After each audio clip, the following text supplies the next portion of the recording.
আসসালামু আলাইকুম viewers, welcome back to my another new video. আজকে আমরা একটি গুরুত্বপূর্ণ ইংরেজি স্ট্রাকচার ক্লাস নিয়ে আলোচনা করব। Okay viewers, let's get started.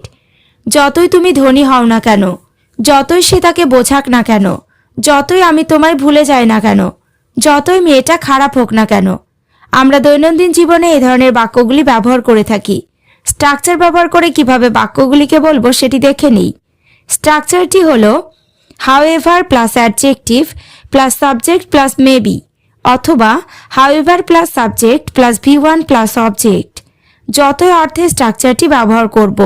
এবার আমরা কয়েকটি এক্সাম্পল দেখে নেব। যতই তুমি ধনী হও না কেন, however rich you may be. এখানে however মানে যতই, রিচ মানে ধনী অ্যাডজেক্টিভ, ইউ মানে তুমি সাবজেক্ট, বি মানে হওয়া। however rich you may be মানে যতই তুমি ধনী হও না কেন। নেক্সট, যতই সে তাকে বোঝাক না কেন, however হি কনভিন্স হার। এখানে হি মানে সে, কনভিন্স মানে বোঝানো, হার মানে তাকে। however হি কনভিন্স হার মানে যতই সে তাকে বোঝাক না কেন। নেক্সট, যতই আমি তোমায় ভুলে যাই না কেন, however আই ফরগেট ইউ। এখানে however মানে যতই, আই মানে আমি সাবজেক্ট, ফরগেট মানে ভুলে যাওয়া ভার্ব, ইউ মানে তোমাকে অবজেক্ট।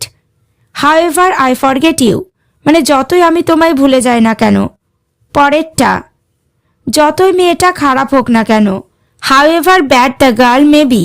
এখানে however মানে যতই, ব্যাড মানে খারাপ, বি মানে হওয়া। however bad the girl May be মানে যতই মেয়েটা খারাপ হোক না কেন। এবার তোমরা স্ট্রাকচার ক্লাসটি ভালোভাবে বুঝতে পেরেছো।